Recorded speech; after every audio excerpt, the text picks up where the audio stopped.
이것은 스승의 목소리이다. 외침과 어루만짐이다. 이 목소리가 회개하기를 원치 않는 사람들에게 말할 때에는 외침이 되고, 비록 불완전하더라도 하느님과 그분의 말씀을 찾아내려는 착한 뜻을, 하느님과 그분의 말씀을 찾아낸 다음에는 자기를 거룩하게 하려는 착한 뜻을 가진 사람들에게 말할 때에는 어루만짐이 된다. 이 사람들에게는 말씀이 친구의 어루만짐이 되고 예수의 축복이 된다. 39. 성전에 바치는 조세와 물고기 입속에 들어있는 스타테르. 350. 1945년 12월 5일. 그들이 가파르나움에 돌아가기 위하여 타고 있는 두 척의 배들은 놀라울 정도로 고요한 호수 위를 미끄러져 나아간다. 호수는 두 척의 배가 지나가자마자 곧바로 다시 매끄러운 수면으로 합쳐지는 진짜 넓은 파란색 수정판 같다. 그 배들은 베드로와 야고보의 배는 아니고 그들이 티베리아스에서 세낸 배들인 것 같다. 나는 유다가 자기가 이 배삭을 지출한 다음에 빈털터리가 되었다고 한탄하는 소리를 듣는다. 선생님께서는 다른 사람들은 돌보시면서 우리는 어쩌라고 그렇게 하시냐고. 우리는 이제 어떻게 해야 되는 거야? 나는 구자가 뭔가 좀 줄 걸로 생각했는데 아무것도 안 줬거든. 우리는 이제 길가에서 나그네들에게 적선해달라고 손 벌리는 거지와 다를 바가 없어. 유다는 토마스에게 작은 소리로 투덜거린다. 그러나 사람 좋은 토마스는 이렇게 대답한다. 그래서 그게 어떻다는 건데? 나는 조금도 걱정 안 되는데? 그렇겠지. 하지만 식사 시간에 자네는 누구보다 많이 먹는걸? 사실이야. 난 배고프니까. 나는 그 점에서는 아주 용감하거든. 좋아. 그럼 나는 오늘 어떤 사람에게도 빵이나 음식을 청하지 않고 하느님께 직접 청하겠네. 오늘은? 하지만 내일도 우리는 같은 형편일 거고 모레도 마찬가지일 텐데. 게다가 우리가 알려져 있지 않은 데카폴리스로 가잖아. 거기 사람들은 반쯤은 이교도라고. 지금 빵만 문제가 아니라니까. 샌들도 너덜너덜하지. 거지들은 귀찮게 굴지. 누군가 병이 들 수도 있는 거고. 에이, 만일 자네가 계속 그렇게 나간다면 자네는 머지않아서 내가 죽을 거라고 생각하고 나 장사 지낼 걱정까지 하겠는걸? 웬 걱정이 그렇게 많어? 나는 하나도 걱정 안 돼. 나는 갓난아기처럼 기쁘고 편안하기만 한걸? 이물의 거의 끝 배전에 앉아 생각에 잠겨 계시는 것처럼 보이셨던 예수께서 뒤돌아보시며 고물에 있는 유다에게 큰 소리로 말씀하신다. 그러나 그분께서는 모든 사람에게 말씀하시는 것처럼 말씀을 하신다. 동전 한 푼 없는 것은 아주 좋은 일이다. 하느님의 부성이 가장 사소한 일에서도 더 빛날 것이다. 얼마 전부터 선생님께서는 모든 게 다 좋습니다. 저희가 기적을 행하지 못해도 좋고, 우리가 헌금을 하나도 못 받아도 좋고, 우리가 가진 것을 다 나눠줬어도 좋고, 요컨대 모든 것이 다 좋습니다. 하지만 저는 불편합니다. 선생님께서는 사랑하는 선생님, 거룩한 선생님이시지요. 하지만 물질 생활에 관해서는 정말 아무것도 아니시라고요. 유다는 자기의 저축심이 없는 친절을 자랑스럽게 생각하는 착한 형제를 비판하듯 신란하지 않게 말한다. 그러자 예수께서는 미소 지으시며 그에게 대답하신다. 물질 생활에 대해서 무능한 사람이라는 게 나의 가장 큰 장점이다. 다시 말한다만 동전 한 푼 없이 지내는 것은 아주 좋다. 그분께서는 활짝 웃으신다. 배가 호수 바닥에 닿으면서 멎는다. 그들은 다른 배가 다가와서 멈추려고 하는 동안 배에서 내린다. 예수께서는 유다, 토마스, 야고보, 필립보, 바르톨로메오와 함께 집을 향하여 가신다.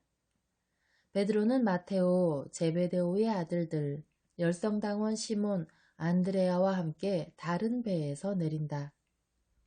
모두들 집을 향하여 출발하는데 베드로는 호숫가에 남아 자신들을 그리로 데려다준 뱃사공, 아마 그가 아는 사람들인 것 같은 뱃사공들과 이야기를 나눈다. 그리고 조금 후에 그들이 다시 출항하는 것을 돕는다. 그 다음 자기의 긴 튜닉을 입고 호수가 모래사장을 올라가 집으로 향한다. 그가 장마당을 지나오는데 두 남자가 그에게 다가와 그를 멈춰 세운 다음 말한다. 요나의 시몬, 내 말 좀 들어보시오. 듣고 있소. 무엇을 원하시오? 당신의 선생님은 그분께서 선생님이시기 때문에 내야 하는 성전세 2드라크마를 내시오, 내지 않으시오? 물론 바치시오. 왜 그분께서 그것을 바치지 않으시겠소? 그렇지만 그분께서는 자기가 하느님의 아들이라고 하니까, 그리고 그분께서는 참으로 하느님의 아들이시오. 베드로가 결연하게 대답하는데 그는 이미 화가 나서 얼굴이 시뻘개졌다. 그리고 덧붙인다. 그렇지만 그분도 율법의 아들이시고 율법이 가진 가장 훌륭한 아들이시니 모든 이스라엘 사람과 마찬가지로 드라크마를 바치시오. 우리는 그렇다는 증거를 가지고 있질 않소. 그리고 그분께서 성전세를 바치지 않는다는 말을 들었소. 그래서 그분에게 그렇게 하라고 충고를 하는 거요. 분노를 폭발시키기 직전에 베드로가 중얼거린다. 우리 선생님께서는 당신들의 충고가 필요 없어. 잘 가시오. 당신들을 보낸 사람들에게 성전세는 낼 수 있을 때 낼 거라고 말하시오. 낼 수 있을 때 낸다고요? 왜 즉시 내지를 않고요? 그분께서 성전세를 낸다고 그럼 누가 보장을 하겠소? 그분께서는 항상 정처 없이 여기저기 돌아다니고 있는데 말이오. 그분께서 동전 한 푼도 가지고 계시질 않으니 지금 당장은 안 돼요. 만일 당신들이 그분을 물구나무를 세운다고 해도 동전 한 입 땅에 떨어지지 않을 거라고요. 우리 다 빈털털이요. 왜냐하면 우리는 바리사이들이 아니고 율법학자들도 아니고 사두가이도 아니고 부자도 아니고 첩자도 아니고 독사도 아니기 때문이요. 우리는 그분의 가르침에 따라 우리가 가진 것을 가난한 사람들에게 주기 때문이요. 알아들었소? 지금 당장은 우리는 우리가 가진 모든 것을 주어서 지극히 높으신 분께서 공급해 주실 때까지는 굶어 죽거나 길모퉁이에서 구걸을 해야 될 수도 있어. 우리 선생님을 대식가라고 말하는 사람들에게 내가 방금 했던 말도 전해주시오. 잘 가시오. 그는 상대방들을 내버려 두고 분노로 얼굴이 시뻘개져서 투덜거리며 간다. 그는 집으로 들어가 예수께서 계시는 위층의 방으로 올라간다.